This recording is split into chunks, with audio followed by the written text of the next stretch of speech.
Legenda Gunung Kelut. Balas dendam Lembusuro kepada Dewi Tili Suci.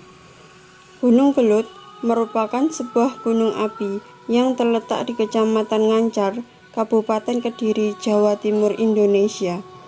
Meskipun telah puluhan kali meletus dan memakan relatif banyak korban jiwa sejak abad ke-15 sampai abad ke-20, gunung api ini menjadi salah satu objek wisata menarik di daerah itu karena keindahan panorama alamnya.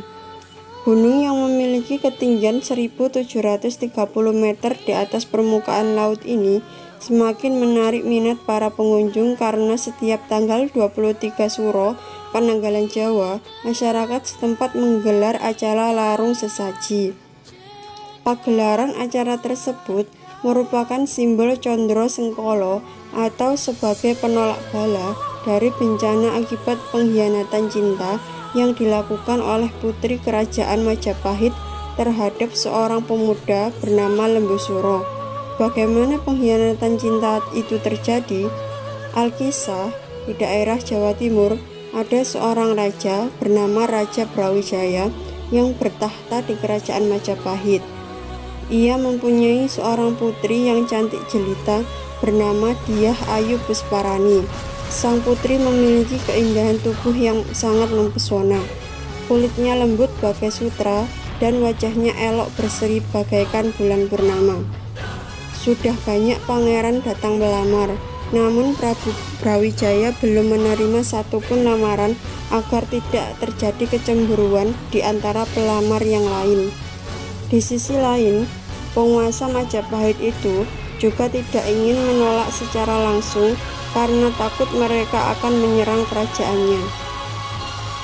Setelah berpikir keras, Prabu Brawijaya menemukan sebuah cara, yaitu ia akan mengadakan sayembara bahwa barang siapa yang berhasil merentang busur sakti Kiai Garuda Yeksa dan mengangkat gong Kiai Sekar Delima, maka dialah yang berhak mempersunting putrinya.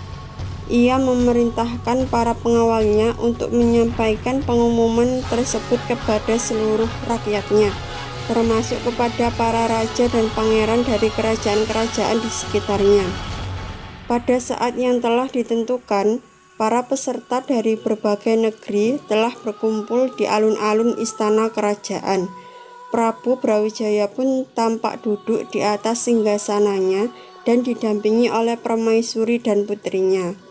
Setelah busur Kiai Garuda Yeksa dan gong Kiai Sekar Delima disiapkan, Prabu Brawijaya segera memukul gong pertanda acara dimulai. Satu persatu peserta sayembara mengeluarkan seluruh kesaktiannya untuk merentang busur dan mengangkat gong tersebut.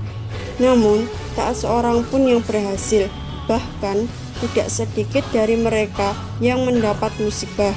Ada yang patah tangannya karena memaksakan diri merentang busur sakti itu, dan ada pula yang patah pinggangnya ketika mengangkat gong besar dan berat itu. Ketika Prabu Brawijaya akan memukul gong untuk menutup sayembara itu, tiba-tiba datanglah seorang pemuda berkepala lembu hendak mengadu keberuntungan. "Ampun Gusti Prabu, apakah hamba diperkenankan mengikuti sayembara ini?"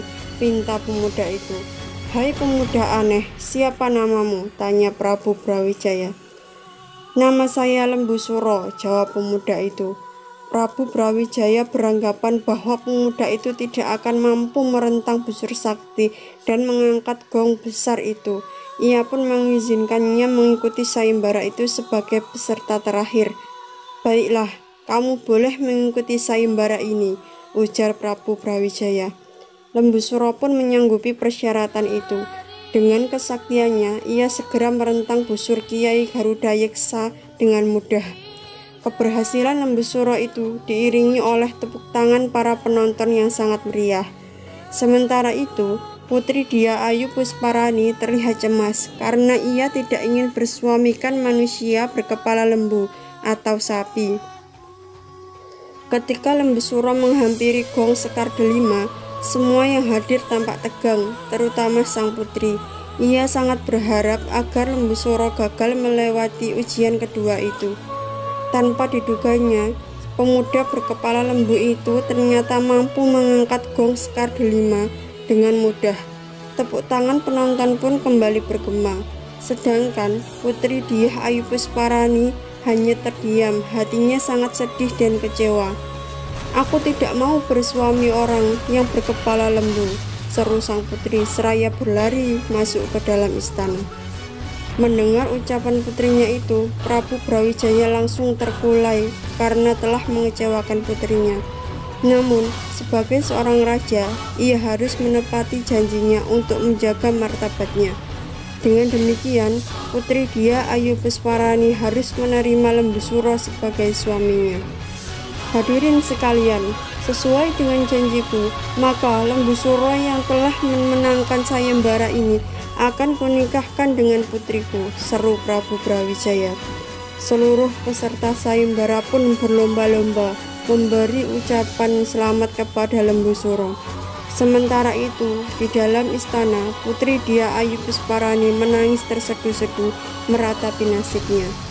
Berhari-hari ia mengurung diri di dalam kamar. Ia tidak mau makan dan minum. Melihat tuannya sedang sedih, seorang inang pengasuh berusaha membujuk dan menasihatinya. "Ampun Tuan Putri, jika Tuan Putri tidak mau menikah dengan Lembu Suro, sebaiknya Tuan Putri segera mencari jalan keluar sebelum hari pernikahan itu tiba," ujar inang pengasuh. Mendengar nasihat itu, sang putri langsung terperanjat dari tidurnya. "Benar juga katamu, Ma Inang. Kita harus mencari akal agar pernikahanku dengan orang yang berkepala lembu itu dibatalkan. Tapi apa yang harus kita lakukan? Apakah Ma Inang mempunyai usul?" tanya sang putri bingung. Inang pengasuh hanya terdiam. Sejenak suasana menjadi hening.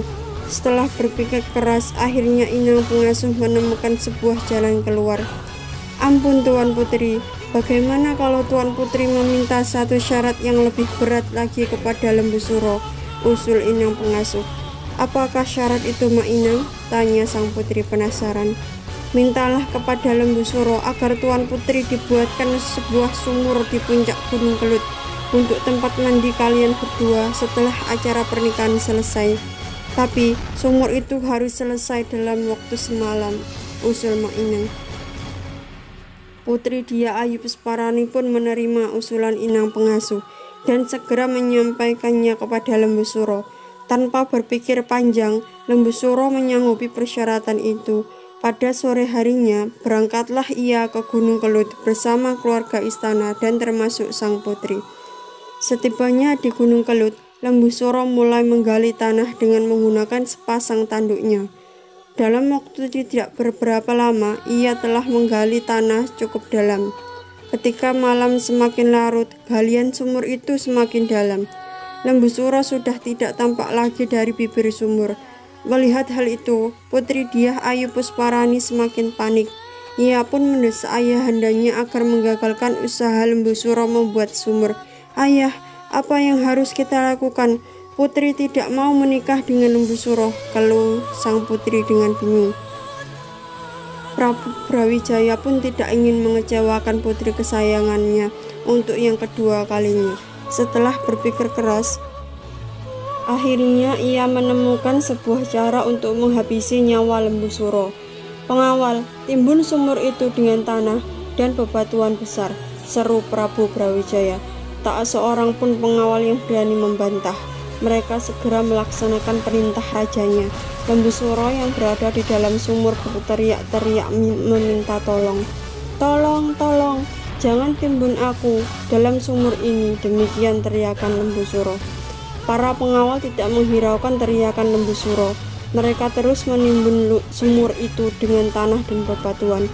Dalam waktu sekejap, Lembu Suro sudah terkubur di dalam sumur. Meski demikian, suara masih terdengar dari dalam sumur. Lembu Suro melontarkan sumpah kepada Prabu Brawijaya dan seluruh rakyat Kediri karena sakit hati. "Yoh, Kediri besok bakal petuk piwalesku sing makaping-kaping. Yaiku Kediri bakal dadi kali, Blitar dadi latar, Tulungagung bakal dadi kedung." Wahai orang-orang Kediri, suatu saat akan mendapatkan balasanku yang sangat besar. Kediri bakal jadi sungai, Blitar akan jadi daratan, dan Tulungagung menjadi daerah perairan dalam. Dalam sumpahnya, Lembu Suro berjanji bahwa setiap 2 minggu sekali, dia akan merusak seluruh wilayah kerajaan Prabu Brawijaya. Mendengar ancaman itu, Prabu Brawijaya dan seluruh rakyatnya menjadi ketakutan. Berbagai usaha pun dilakukan untuk menangkal sumpah Lembu Suro tersebut. Ia memerintahkan para pengawalnya agar membangun sebuah tanggul pengaman yang kokoh, yang kini telah berubah menjadi gunung bernama